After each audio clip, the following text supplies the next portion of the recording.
Morpheus, the enigmatic and wise character who guides Neo through his awakening into reality, is one of the most fascinating aspects of the franchise. But what if Morpheus's way of presenting himself to Neo was part of a manipulation scheme to drag Thomas into a war he did not want to be a part of? In this video, we will be closely analyzing the trap that Morpheus made to ensnare Neo and make him part of the human resistance. Welcome to Matrix Explained.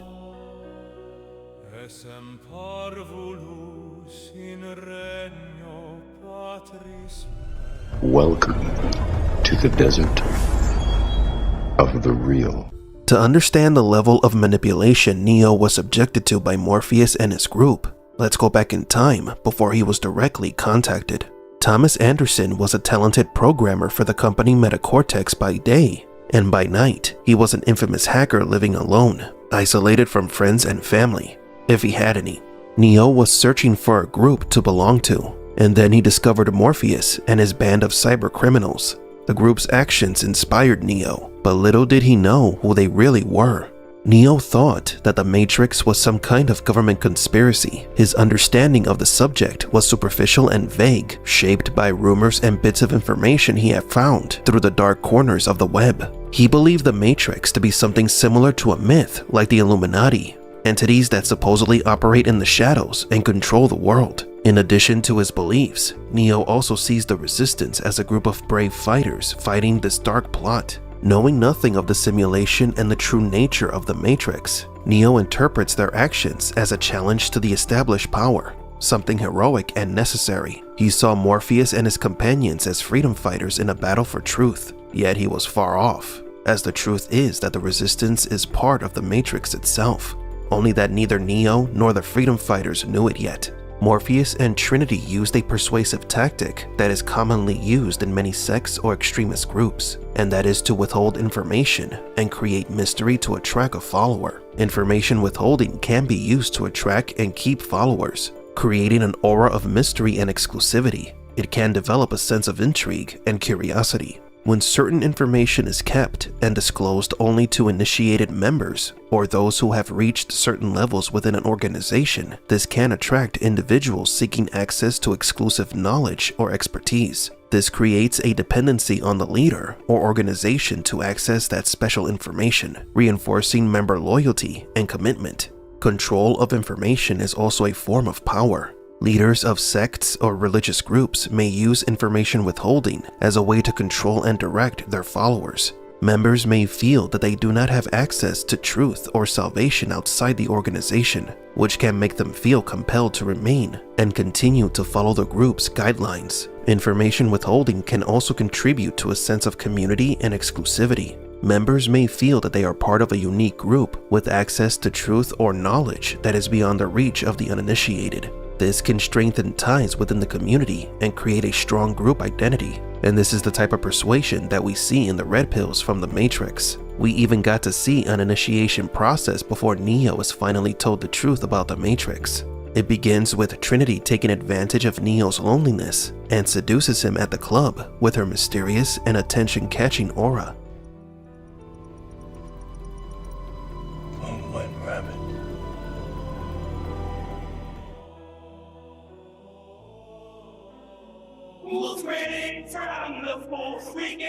Hello, Neo. How do you know their name? I know a lot about you. Morpheus's in-person introduction also has an aura of mystery around it. We know that these actions were deliberate. The choice of location where to meet was part of the persuasion tactic. As revealed in Matrix Resurrections, the new Morpheus understands that the location and its atmosphere are important to enhance an emotional response. In this particular case, nostalgia. Morpheus Uno, reveal at the window, lightning, thunder, and theater. At last. Set and setting, right? Oh, no. It's all about set and setting. Nothing comforts anxiety like little nostalgia. This means that it's no coincidence that when Morpheus welcomes Neo, a thunderbolt appears in the background. It enhances the mysticism of the introduction. It was all a play to manipulate Neo. The Red Pill's clothing also played a part in the trickery. Something common in extremist groups is the leader dressing uniquely. Morpheus is a father figure who seems to know the truth behind the Matrix. However, instead of offering direct and clear explanations, he chooses a more manipulative approach. He tells Neo that he cannot explain to him what the Matrix is, and that he must experience it for himself. Again, enticement and persuasion are at play here, a dangling carrot, so to speak. Morpheus' choice to keep specific information secret and provoke Neo's curiosity is a powerful tool in guiding him towards his awakening, or rather, to add him to Morpheus' ranks of Zion's soldiers. He could have revealed the truth about the Matrix to Neo before offering him the pills. Morpheus did give him the choice between the blue and the red pill, but the choice was an illusion. Neo blindly went to the real world without knowing it and regretting it. I can't go back, can I? No. But if you could, would you really want to? Now, although withholding information was part of Morpheus' strategy, there is still another explanation for why not to reveal the truth prematurely or at all. There are things that some people connected to the Matrix cannot fully comprehend nor accept. It is possible that revealing the truth to Neo before taking the red pill could have activated a defense mechanism that will erase Neo's memory or expel him from the simulation, killing him. As long as a person is connected to the Matrix, they are an agent of the simulation. If you are not one of us, you are one of them. That means that anyone we haven't unplugged is potentially an agent. So while Morpheus may have manipulated Neo into being part of the resistance, there's always the possibility that he was just protecting him. There is a Matrix comic where a red pill showed the truth to his parents, and they died from shock after seeing the real world. Periodically revealing bits of truth is most likely a method to avoid the death of a blue pill. Whether for manipulation or security, what is clear is that when Neo woke up to the real world, he did not want to be there and preferred to be reconnected. But he had to fulfill his purpose, fighting alongside the resistance, but simultaneously fulfilling the plans of the machines to the letter. A leader who helped many humans to free their minds, but who never comprehended that he was part of the same evil system that controlled the world. As one of the leaders of the resistance, Morpheus paved the way for the One to save humanity, yet he was a victim of manipulation. Morpheus fought for humanity and hoped that what Neo achieved, no one could undo. It was because of this blind hope that he lost his life at Zion. But perhaps his story is not yet over. Maybe he is still alive somewhere. What happened to Morpheus? Will we ever see him again? Why did Morpheus believe Neo was the One? The legend of the One begins long before Morpheus laid eyes on Neo. The legend began at the beginning of the Matrix. According to the Oracle's prophecy, in the beginning, a human awakened to the reality of the Matrix and helped awaken others using his Matrix-altering abilities. This human would later become the founder of Zion. Then one day, he who could manipulate the simulation vanished, never to be seen again, leaving the Oracle as his prophet. The Oracle then began to guide the resistance in this savior's name. That's the story Morpheus believed in for a grand part of his life. There are several reasons to think that Morpheus woke up from the Matrix when he was just a boy. There are comics where we can see a younger Morpheus living in Zion. Furthermore, Niobe mentioned that Morpheus used to dance. I remember you used to dance. I remember you were pretty good. This means that Morpheus spent many years doing the Oracle's bidding. The prophecy that the intuitive program gave to Morpheus said that he would find the One. This is the first important reason why Morpheus believed that Neo was the One, because the Oracle told him that he would find him. The Oracle's prophecy to Morpheus that he would find the savior of humanity is not enough information. It's not reason enough to point to Neo as that savior. This undoubtedly led to confusion and misidentification, leading Morpheus to believe that he had found the One before, but didn't. An example of this is in the book The Art of the Matrix, with the deleted tale of Eddie, a man who Morpheus thought was the One before he found Neo, and who lost his life after being captured by agents. A while back we talked about how Cipher tried to warn Neo that Morpheus was a fanatic. This is one of the reasons why Cipher ended up betraying him. Cipher watched as Morpheus let Eddie and possibly others die because he thought they were the One. All of this led Cipher to think that Morpheus didn't know what he was doing. In a previous video, we talked about how Cipher tried to rescue Neo. Here's a clip of that video. I'm gonna let you in on a little secret here. Now don't tell him I told you this, but this ain't the first time Morpheus thought he found the one. Really, you bet your ass. It keeps him going. Maybe it keeps all of us going. How many were there? 5, since I've been here. What happened to them? Dead. All dead. How? Honestly? Morpheus. He got them all amped up believing in bullshit. I watched each one of them take on an agent, and I watched each one of them die. Little piece of advice?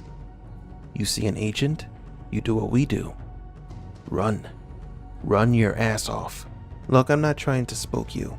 I just want to help, and I'm not going to bullshit you. See, this is the real world, and the real world ain't about heroes and miracles. This world's about one thing. Survival. That's all there is. This small piece of dialogue changes a major plot point completely. Cipher's motivations. It does also change part of the story, but Cipher's portrayal in the script wasn't fueled by greed alone. Cipher was mad at Morpheus, not only because of his persuasiveness that tricked him into taking the red pill, but because his mistakes cost the lives of 5 innocent people. Morpheus was turned into a radical of the Oracle. He blindly believed in her so much that he led red pills to their deaths, sacrificed because of Morpheus's beliefs. Cipher's hatred is understandable, empathetic even. He witnessed how Morpheus awakens a person who he found interesting and convinces that person of being the one, just to have them killed and then moves on to the next. A cycle of death that has repeated 5 times already. This is why Morpheus warns Neo in the training simulation that every person who has faced an agent has died. Every single man or woman who has stood their ground, everyone who has fought an agent has died. But where they have failed, you will succeed. He is referring to Neo's predecessors, the ones that Morpheus led to their deaths. So could it be that Morpheus was simply a fanatic who thought that everyone he awakened could be the one? Was there anything unique about Neo? Analyzing Morpheus's actions in the theatrical version of the films and their deleted scenes leads us to believe that Morpheus was indeed never certain who the one was. He was simply guessing and using faith as a defense. But Thomas Anderson did have qualities that could have led Morpheus to think that he was the one. Neo worked for one of the most important tech companies in the Matrix, Metacortex. We will make a video about this company later. Stay tuned for that. But for now, everything indicates that this company was a front created by the machines to have the humans that are connected to the Matrix improve artificial intelligence. It's no coincidence that the One works in computer software programming for a company within the Matrix. Neo, living 2 different lives, a legit programmer by day and a hacker by night, caught the attention of the Red Pills. But perhaps the most notable thing Morpheus saw in Neo was Trinity's reaction. Perhaps it is within Trinity's prophecy that we can understand why Morpheus thought that Neo was the one. After Neo spoke with the Oracle, he almost told Morpheus what the fortune teller told him. What was said was for you, and for you alone. It was as if Morpheus was expecting Neo to try to tell him what the Oracle told him. Maybe other Red Pills tried to do the same. Trinity likely told Morpheus what the Oracle prophesied to her, that she would fall in love with the One. The Oracle told me that I would fall in love and that the man that I loved would be the one. In the beginning of The Matrix, we can hear Cipher questioning Trinity about her interest in Neo. You like him, don't you? You like watching him. Don't be ridiculous. We're gonna kill him. You understand that? If Cipher noticed that Trinity acted strangely when it came to Neo before he was awakened, then Morpheus must have also noticed it. And if Morpheus knew about the prophecy that the Oracle gave to Trinity, this could explain why Morpheus was so convinced that Neo was the one. No. The honor is mine. This leaves us with 2 possible explanations. Either Morpheus was a blind fanatic who caused the death of many innocent humans that he thought were the one, or Trinity was the reason Morpheus suspected was the one based on her mannerisms. As we've mentioned in previous videos, we believe that Morpheus was a victim of the Oracle's false prophecies, and the reason he strongly believed that Neo was the one may be a combination of all these elements, from Neo living a double life, to the prophecies of the Oracle and Morpheus's misguided faith in a false prophet. What is clear is that the prophecy caused the death of many humans. In the end, Morpheus never stopped believing in Neo, and that would inevitably get him killed. Thomas Anderson spent years searching for this infamous cyber-terrorist leader, a threat to the Matrix, but an idol to Neo. But what did Morpheus do to be labeled public enemy number 1? Well, what would you think if I told you that after more than 20 years since the Matrix, we finally know what happened thanks to one of the Matrix Resurrection's art designers? Are you curious? First, let's talk about how we found this Morpheus story, which as far as we know, is not discussed anywhere else on the internet. The news articles seen in rotation on Neo's monitor report that the terrorist named Morpheus has eluded the police at an airport. Reading from the article, quote, "In London, as the search intensifies for the renowned terrorist leader Morpheus, a sighting has just been reported to this newspaper by British intelligence." End quote. The article further informs that world governments are searching for Morpheus and his terrorist group called the Resistance. Unfortunately, most of the information is impossible to read. In the book The Art of the Matrix, there is the story of Eddie and how Morpheus killed him, as well as storyboards of Morpheus in scenes that were deleted or never shot for the film. These stories or events are non-canon. They were never mentioned or acknowledged in any official The Matrix material. The reason why Morpheus was being pursued and labeled a terrorist has always been a mystery. That is, until this video. After obsessively searching for Matrix 4 related material for future videos, we came across the official website of Studio C, a studio that worked with Warner Brothers on The Matrix Resurrections. The page has so much stuff about the movie that we could make a new series of videos. It's a goldmine for us. But the most interesting thing on the site is something that the graphic designer probably didn't realize he had revealed. A very important part of Morpheus' story. There is a section on the site that explains the special effects of the film. Quote, "Thomas Anderson's apartment, model. As a one-to-one recreation of the original film's opening sequence within the model experiment, we were tasked with painstakingly rebuilding and matching frame by frame the iconic Wake Up Neo text prompt, as well as the Searching for Morpheus screen and Trinity's Heart of the City Hotel laptop." End quote. Matching frame by frame is right on the money. This company was likely given the official reel or video of the news articles about Morpheus from the first film, and was tasked with recreating or remastering them. Are the two versions of the news articles, the ones from The Matrix and the ones from The Matrix 4, the same, with the same information? Or were they modified with new information made specifically for The Matrix Resurrections? We can't say for sure. News articles about the pursuit of Morpheus do appear in The Matrix Resurrections, but just like in the first film, if you blink, you miss them. You have to press that pause button. But on the Studio C website, the artist posted a reliable version of this clip, and the story of what Morpheus did was revealed. For the first time, we can read some of Morpheus' escapades before he freed Neo. Quote, "Morpheus, a violent cyber-terrorist, has compromised traffic signaling systems throughout the metropolitan area, causing disruptions and delays of emergency assistance to affected areas. The attacks continue into the night and through the next day as bot networks directed by Morpheus tear apart at critical global infrastructure systems. The incident represents the latest chapter in an ongoing cyber attack perpetrated by Morpheus against civil society and innocent individuals worldwide. Earlier, the Metropolitan Cybersecurity Offensive retaliated with a malicious malware designed to return critical device locations and has the capability to access key device locations on the Morpheus network. This represented the first time the Cybersecurity Offensive exposed, in real time, the location of Morpheus. Morpheus is profiled as a highly sophisticated and high-risk individual."